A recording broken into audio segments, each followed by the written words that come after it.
So stationary points. Okay, so stationary point occurs when the slope is 0. Alright, so that means it's neither increasing nor decreasing. Remember, it's increasing if we're walking along it and we're going up, and it's decreasing if we're walking along it and we're going down. So here, like, say you're walking up, right at this point, at the topmost point, it's not increasing, it's not decreasing, it's a stationary point. Okay, the same here, we have a local minimum. You're walking down, and then you're no longer walking down, but you're not walking up yet either, and then you start walking up. So stationary point. We can also have what's called a stationary point of inflection. So I think we're pretty familiar with these two, a maximum and a minimum. Okay, it just means it's a peak and it's a trough. Here you're going up and it plateaus, so it goes flat, and then it keeps going again. Alright, and then same here, you're going down and it plateaus, and then it keeps going down. Now the point I want to make here is about the sine diagrams of f dash of x. Okay? So remember we have the function f of x, but f dash of x tells us the slope. Okay, so what this is telling us is we've got positive slope, and then we get to A, and A is a stationary point, and then we have negative slope, and so it's going down. The same here, we have negative slope, so we're going down. We get to A, it's 0, it's a stationary point, and then we have positive slope. Now, this is f of x, and this is the sine diagram of f dash of x. That's the point we were trying to make really clear in the previous exercise, and I'm really going to emphasize again today. If we have a point of inflection, then your sine diagram is going to look like this. Okay, it's increasing, we have a root, and then it keeps increasing. Similarly, decreasing, we have a root, and then it keeps decreasing. So we'll start off nice and simply, and we'll go through, I think, 3 of these problems together. So the first one is x squared takes 6x plus 5. So because it's a quadratic, there are a number of ways you could find the maximum and minimum of stationary points. Okay. We could use x equals minus b on 2a. Okay, that gives us the x coordinate of the vertex. We could complete the square to get it in the form x take h squared plus k, where h and k are the coordinates of the vertex. We could graph it and g-solve it. Okay, so there's all of these processes we can use, and today we're going to learn to use calculus methods. Just look for an eraser. So today we're learning another process to do that. But the point here is that, yeah, we could do this lots of ways, but we're building the skills so that when we get to more complex functions that we don't have these simple formulas for, we know how to do them using the calculus method. So here's our process. Find f dash of x and draw its sine diagram. So if we've got y is this, then dy on dx is going to be 2x take 6. Okay? Now this is the equation of a line, and I'm just going to explain my thinking to you. Alright, so this is the derivative function. We could graph that, okay, to get its sine diagram, but I think it's best to be intuitive about it. We need to think about what is going to make that equal to 0, okay? And so you can solve it if you can't see it straight away. 2x take 6 equals 0, we've got 2x is 6, x equals 3. So x equals 3 is the root of the sine diagram. So that means we can draw a sine diagram. Here's 3. And it's a line that has positive slope, okay, which means it's going down and then up. So we'll go negative, positive. Hello? Oh, nah, George, she's number 5. Yep, no worries. See ya. Okay, so we've got going from negative to positive. Alright, now I'm doing this process manually, okay, but I want to just emphasize over here how we can use our calculator if you're really struggling. It is important you do know how to do this manually, which is what we learned in semester 1. So we found the derivative function, that's 2x take 6, so we can graph that. Okay? And so I'll just turn this one off for the moment. And you can see, if we're drawing a sine diagram of this function, we need to know what that root is. That's 3, we've found that. Alright, hover over that, x is 3, y is 0. And you can see it goes from negative to positive. That's how I've generated the sine diagram of the derivative function. Okay? So what that tells us about this function is it's decreasing until it gets to 3, and then it's increasing. Okay? So if you think about it, if it's decreasing and then increasing, what does that correspond with?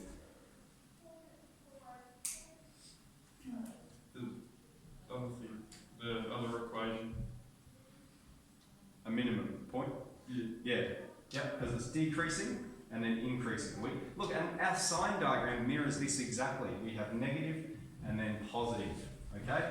So therefore we have a local min when x is 3. Okay? So what we've done is we've found f dash of x and drawn a sine diagram. We know the x coordinate of the stationary point, but we need the y coordinate of the stationary point. Now there's two equations here. Okay? This is the slope function, this is the function. If I want to find the y coordinate, I need to put x is 3 into the original function. So we can say when x is 3, y equals, not dy and dx. We're not interested in the slope. We want to know dy and dx. And we want to know y. We want to know the y value. So we've got 3 squared, take 6 times 3 plus 5.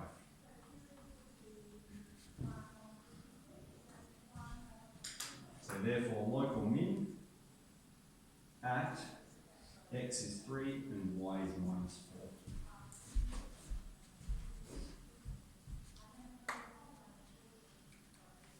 Okay, and so I'll bring this function back up again. And look at that minimum point there. X is 3, y is minus 4. And what I might do, I might occupy this space and then just rub it out, just to really demonstrate what's going on. So we've got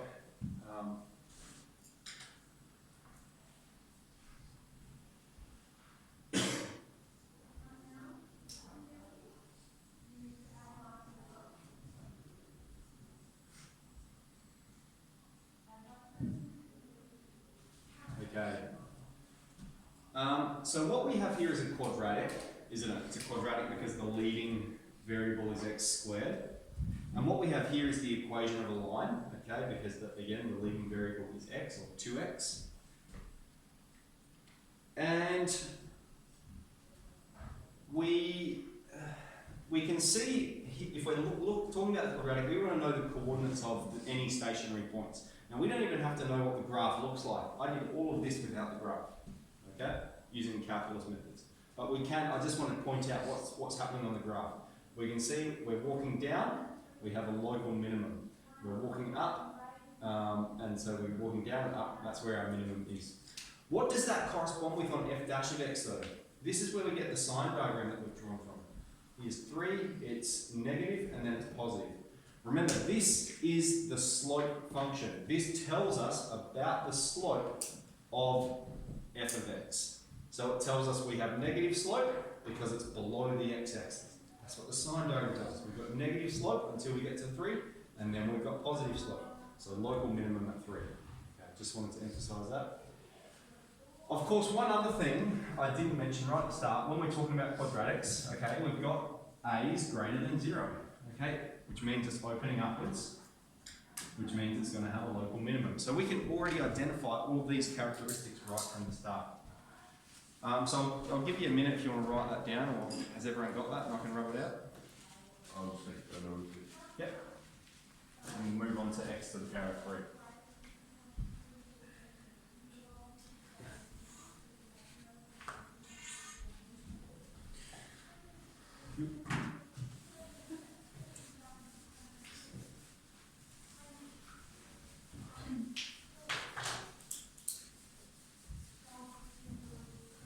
Alright, so this time I won't go through all the graphs and that, I'm just going to graph it. So let's follow our process. Find dy and dx, that will be 3x squared. Draw a sine diagram of dy and dx. Well, our question is, what x value makes it equal to 0? And the answer is 0. It's a double root. Okay, it's going to be 0. And because a is positive, that means this quadratic is opening upwards. A is 0, the root is 0, which means it's positive, either side of that. Okay, so we're recalling a bit from semester 1 there. So a is positive, that means it's opening upwards. The only root is 0. It's a squared root, so it's touching at that point. Okay, it's coming down, touching the x-axis, and going up. If I were to draw the graph of that, this is what it would look like. Okay, it's touching at 0. Remember when we have a squared factor, like if we have x take 2 squared, that means it's touching at x is 2. Well, here we've got, in brackets, x take 0 squared. Okay, that's what that just by itself means. So it's touching at x is 0. So this is the sine diagram of the derivative function. And so we go, well, what kind of stationary point does that correspond with? This one here, isn't it? It's increasing, it plateaus, and then it keeps increasing. So this is what we call a stationary point of inflection. And so we can say we've got a stationary point of inflection at, and we've got x is 0, and we know when x is 0, the value of y is going to be 0 as well. So we've got 0, 0. Stationary POI, point of inflection. Okay, any questions at this stage? We'll do one more example. All right.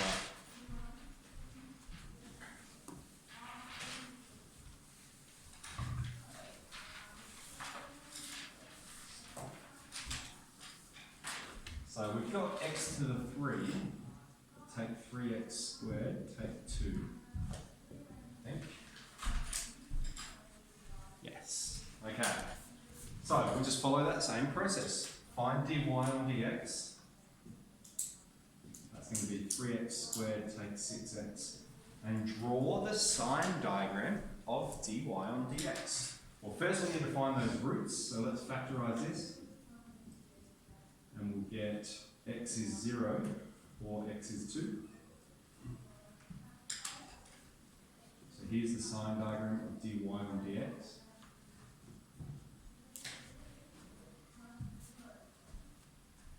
And again, we've got to think about quadratics, okay? The derivative function is a quadratic, and a is greater than 0. It's positive value of a, so it's opening upwards, which means it's going to follow that path, plus, minus, plus. Okay.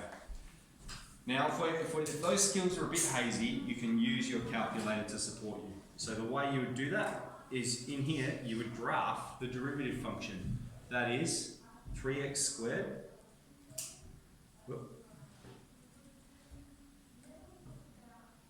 take 6x.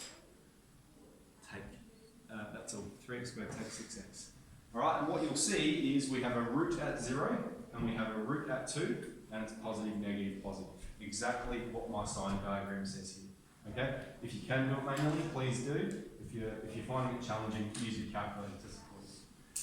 So then what we can see is on the function, on the main function, it's increasing and then decreasing. Okay, so that means we have a local max, okay, because it's increasing and then decreasing at 0.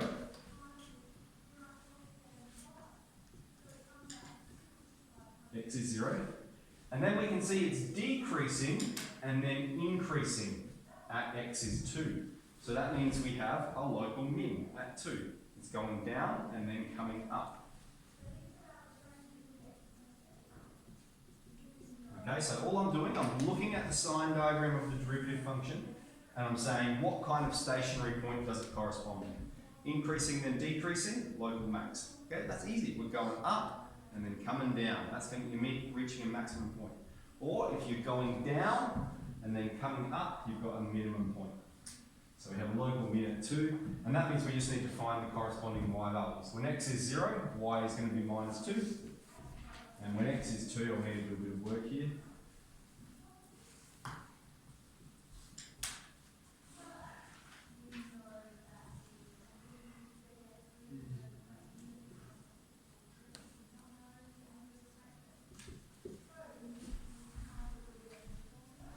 And let's check. So the original function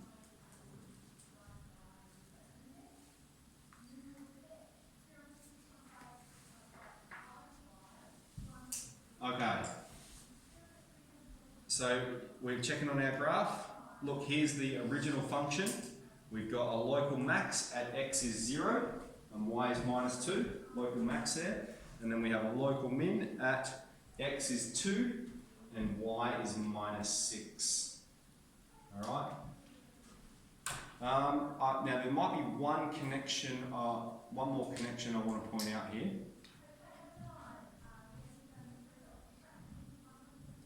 Okay, the first is what we've seen, if we have x to the 4, okay, the derivative is 4x to the power of 3. Alright, so if we have 4 roots, the derivative is going to have 3 roots. If we have x to the 3, the derivative is 3x squared. So we go from 3 roots to 2 roots. So most of the questions you're going to be dealing with are either cubics or quadratics. And I think we're pretty familiar with these quadratic techniques, and so we can see it's a direct application.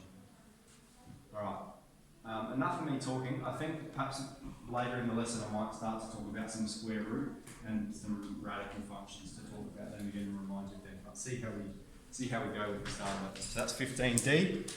Let's get into it.